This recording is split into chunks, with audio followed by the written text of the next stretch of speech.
and welcome to tonight's web satsang. Bonsoir et bienvenue à ce satsang par Internet. Le sujet d'aujourd'hui est « Nous ne sommes affectés ni par la naissance ni par la mort ». So, the statement, what we are, was never born and will never die. Si nous affirmons que nous ne sommes affectés ni par la naissance ni par la mort, tout en pensant que nous sommes ce corps physique, notre affirmation ne trouvera probablement aucun écho chez nous, car tous les corps tels que nous les connaissons sont en effet affectés et par la naissance et par la mort.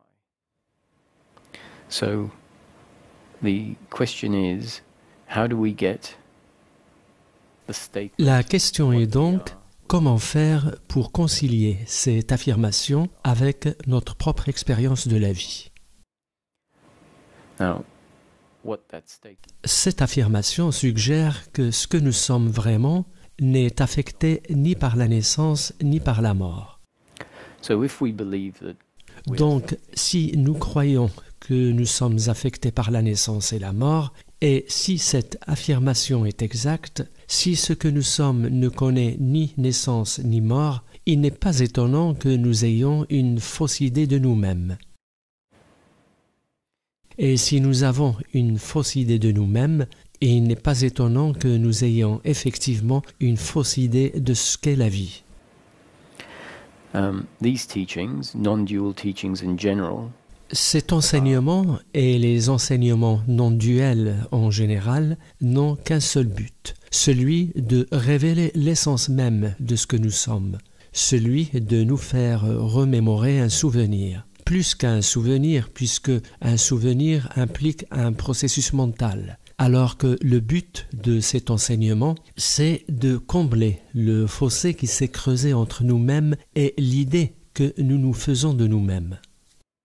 Et pour ce faire, cet enseignement démantèle les croyances inexactes qui se sont formées sur ce que nous sommes. to the extent that a belief about what we are Car tant que ces fausses croyances perdurent dans notre système, elles dissimulent notre vraie nature et nous maintiennent, dans les faits, séparés de ce que nous sommes. Now that separation is not an actual separation, but it's Maintenant, cette séparation n'est pas une véritable séparation, mais en pratique, elle l'est. Donc, quand nous parlons d'une fausse croyance sur ce que nous sommes, cela veut dire que notre vrai moi n'est pas connu. when the false beliefs fall away, what we're left with is what is. Et une fois que les fausses croyances sont estompées, il ne reste plus que le véritable moi. Et alors la question de savoir qui je suis s'estompe aussi.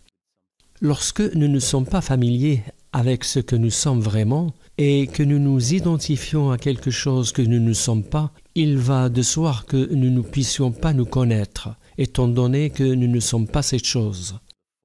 Nous pensons que c'est le cas, mais il n'y a rien qui vient confirmer cette supposition.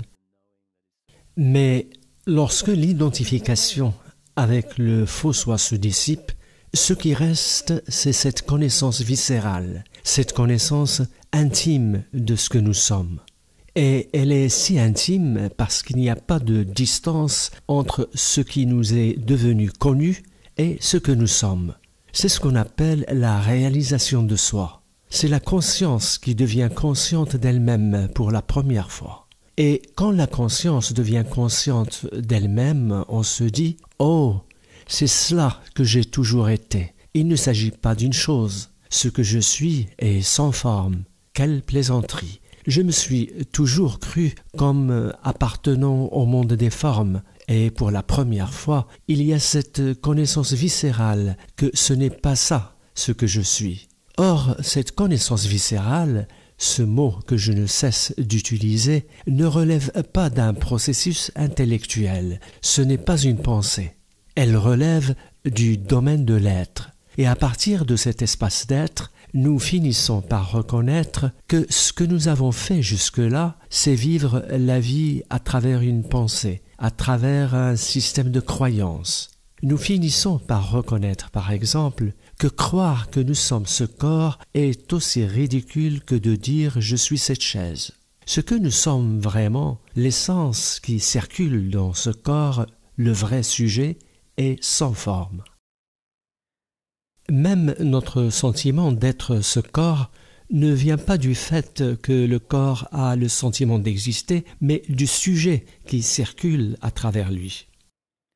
The subject which is flowing through it Ce sujet-là sait intuitivement qu'il existe parce qu'il est réel. So for a while, that subject has become identified with itself as an object.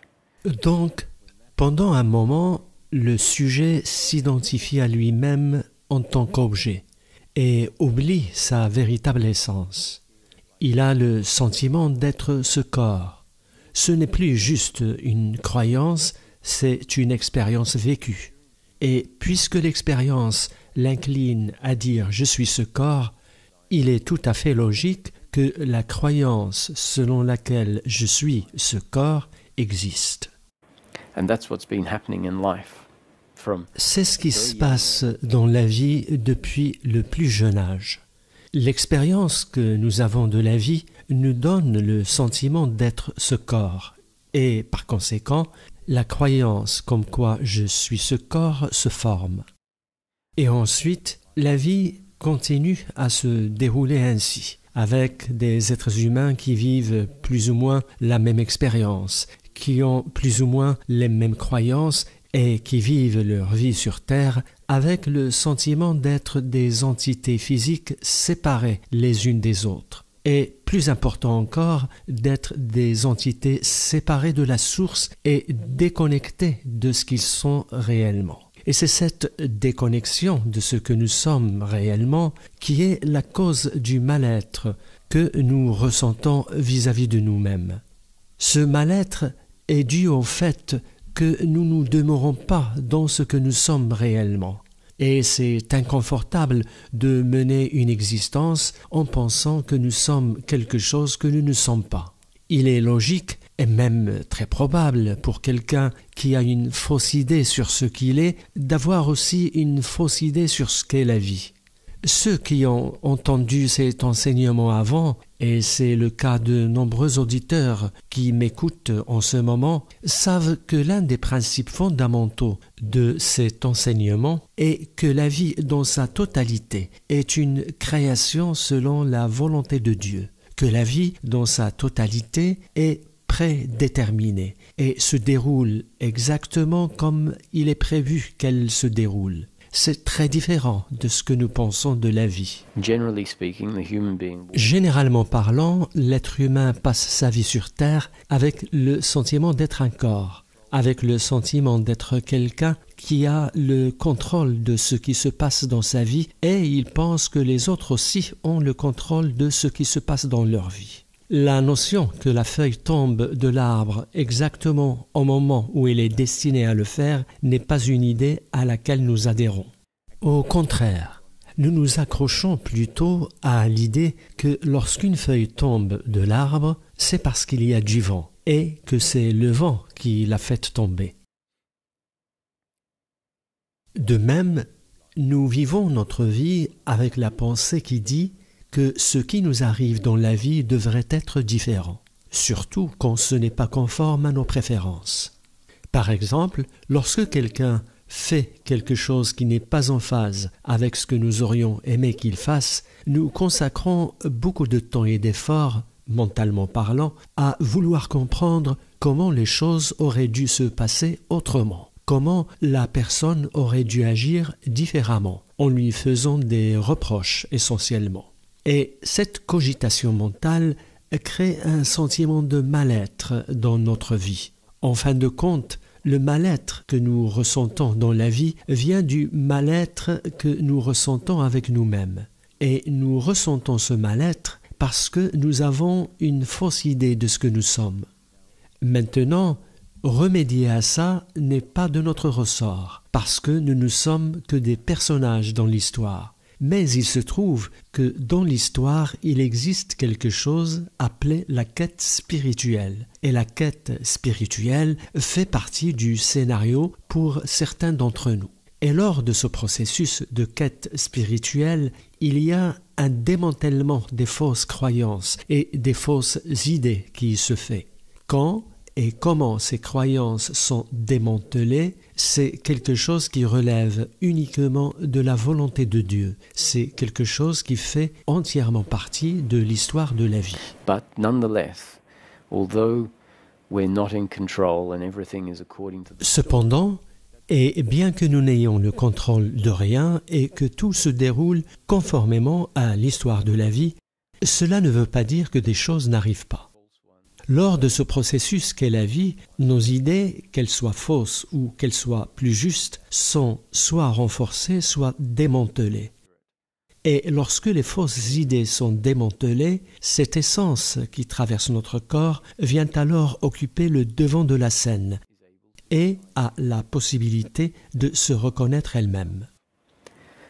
So, it's very important to remember that everything that is said here is... Il est donc très important de se rappeler que tout ce qui est dit ici ne fait que attirer l'attention sur ce que nous sommes. Il ne s'agit pas de nouveaux concepts auxquels vous devez vous accrocher. L'être humain qui vit à travers un concept et qui répète « je ne suis pas ce corps » alors qu'il pense qu'il est ce corps se fait des illusions. Il ne fait que s'accrocher à une croyance qui dit « je ne suis pas ce corps ». Ce que nous cherchons à faire, c'est de démanteler la croyance qui dit « je suis ce corps » et non pas d'introduire une nouvelle croyance qui dit « je ne suis pas ce corps ». Et en l'absence des deux croyances, que ce soit celle qui dit « je suis ce corps » ou celle qui dit « je ne suis pas ce corps », ce qui reste, c'est ça ce que nous sommes réellement. We don't need to define what we really are. Nous n'avons pas besoin de définir qui nous sommes réellement. Nous n'avons pas besoin de créer une pensée qui nous dit ce que nous sommes. Ce que nous sommes, c'est ce que la vérité est. When we're told... Et lorsqu'on parle de vérité, il ne s'agit pas de savoir si un concept mental est véridique. Notre idée de la vérité consiste à opposer la vérité au mensonge. Soit quelqu'un ment, soit il dit la vérité. À ce niveau-là, nous sommes encore dans le domaine du mental, le domaine des concepts, de la pensée. Cet enseignement pointe vers ce qui est au-delà de la cogitation mentale, ce qui est au-delà de la pensée. When we step out of the C'est en quittant le champ de la pensée que nous pouvons accéder à ce qui est vrai. Ce qui est vrai existe au-delà de la pensée. If we think that liberation... Si nous pensons que la libération ou le fait de se connaître consiste à s'accrocher à des croyances, nous faisons fausse route. What's happened so far... Jusqu'ici, il s'est passé la chose suivante. Nous avons considéré le relatif, c'est-à-dire le changeant, comme étant la vérité. Nous avons considéré le relatif comme étant le réel. Et lorsque nous considérons le relatif comme étant le réel, alors ce qui est vraiment réel est négligé. Donc, une fois que nous commençons à voir le relatif pour ce qu'il est, c'est-à-dire comme non absolu, alors l'absolu commence à occuper le devant de la scène. Et il occupe le devant de la scène parce que maintenant, nous prenons tout ce qui est temporaire, passager, relatif et non absolu pour être exactement ce qu'il est. Intuitivement, nous savons qu'il y a une vérité et tous ces enseignements nous disent qu'il y en a une. In fact, À vrai dire, dans tous les enseignements spirituels, la phrase qui revient le plus souvent est « Je veux juste connaître la vérité ». why has this feeling come up inside? It's not because we've read something about the truth. It's like Pourquoi ressentons-nous ce besoin intérieurement? Nous le ressentons non pas parce que nous avons lu quelque chose sur ce qu'est la vérité, mais parce qu'il arrive un moment où nous n'en pouvons plus des mensonges. Nous nous sentons mal à l'aise face aux mensonges, c'est-à-dire l'opposé de la vérité, face à l'illusion. Et une partie de l'illusion, c'est cette croyance selon laquelle je suis ce corps. Donc, lorsque nous ne supportons plus les mensonges, il est naturel que le vrai moi finit par être trouvé. Nous ne pouvons pas vivre indéfiniment sans nous connaître. Ne pas se connaître, c'est commettre une erreur. Now it sounds like I'm saying we are making a mistake. But remember, Maintenant, en disant cela, je ne veux pas dire que c'est nous qui commettons ces erreurs.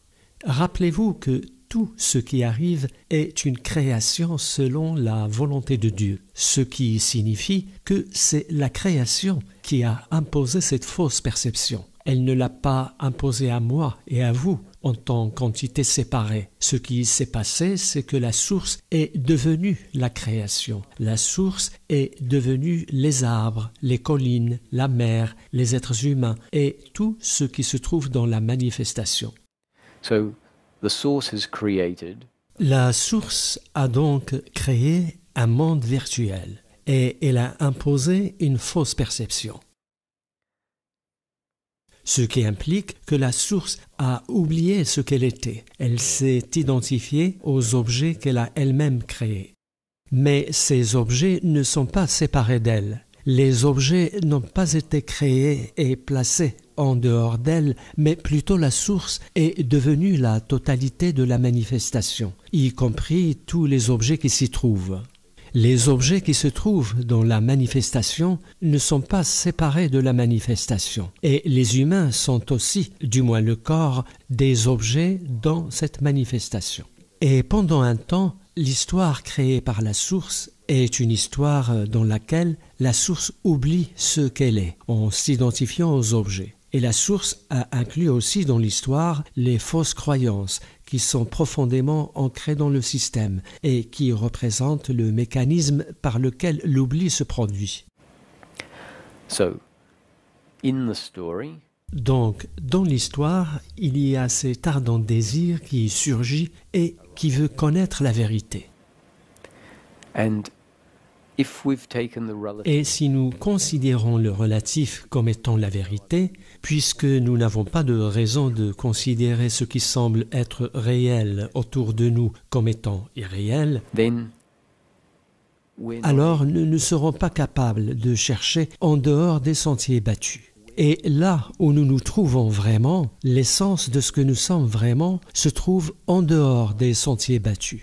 Or, qu'est-ce que ce sentier battu ? Ce sentier battu est essentiellement une prison faite de pensées et de croyances. so we're told Donc les enseignements nous disent qu'il existe une vérité et qu'il y a en nous un désir ardent de connaître la vérité, c'est-à-dire ce qui est réel. Et les mots réel et vérité peuvent être interchangeables. Ce qui est réel ne change jamais. Ce qui est vrai est présent à jamais. these are some of the Ce sont là des indices que nous pouvons utiliser pour commencer à discerner le réel du relatif. Ce que nous sommes est réel. Ce que nous sommes est présent à jamais. Ce que nous sommes ne change pas.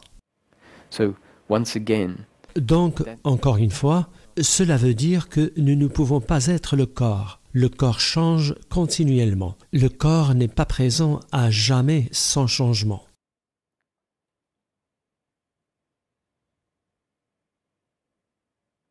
Et c'est là que l'auto-investigation commence. Une fois des concepts ont été articulés sous forme d'enseignement spirituel, une fois qu'ils se sont ancrés en nous, ils commencent à faire leur travail. Et en cas d'écho favorable, s'il y a de l'enthousiasme, s'il y a du sérieux, alors la conscience commence à chercher et tenter de voir à quoi renvoient ces concepts. Par exemple, l'un des concepts dit que ce que nous sommes n'est affecté ni par la naissance ni par la mort. Et alors, une réflexion s'engage. On commence à se poser des questions. Qu'est-ce que tout cela signifie, s'agissant de savoir qui je suis ? Bien, j'ai parlé 25 minutes juste pour essayer d'expliquer dans le détail la manière dont un processus d'investigation spirituelle pourrait se produire.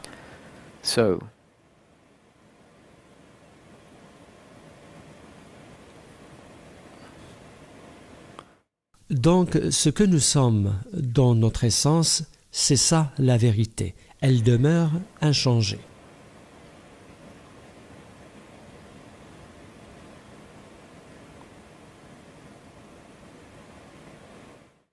Et nous avons besoin d'entrer en contact avec cette essence, mais pour cela, nous devons commencer à nous débarrasser de tout ce qui n'est pas conforme à cette essence, tout ce qui n'est pas cette essence.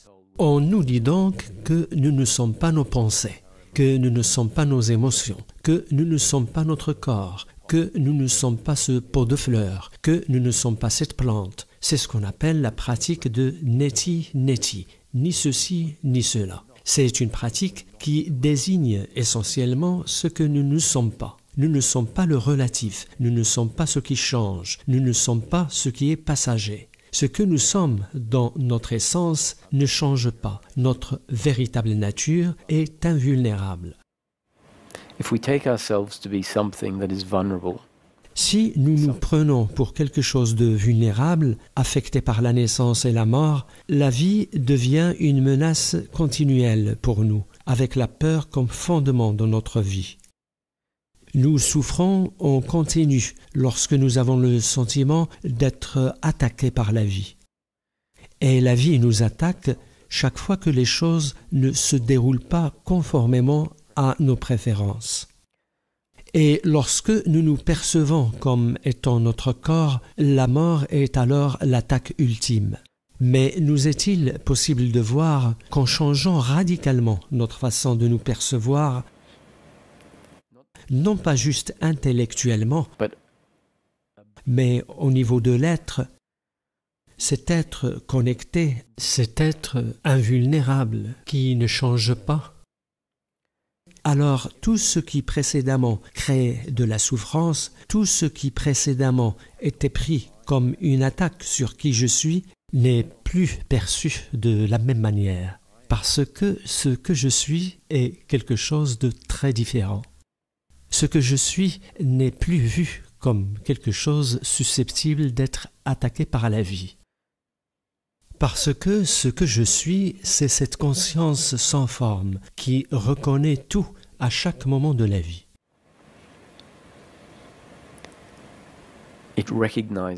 Elle reconnaît l'objet à chaque moment en tant qu'objet.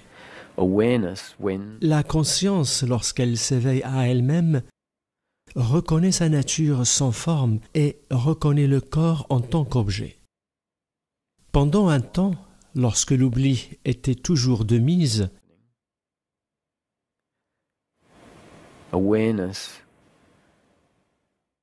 la conscience percevait l'objet qu'est le corps en tant que sujet.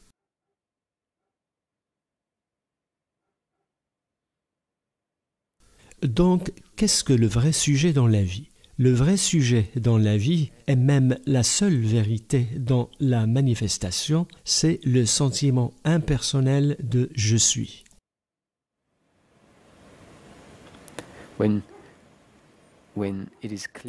Quand il devient clair que ce que je suis n'appartient pas au monde des formes,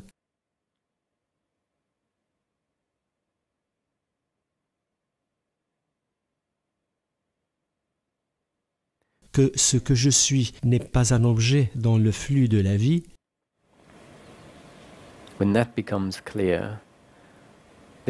quand cela devient clair, alors la souffrance ne trouve plus un appui pour surgir.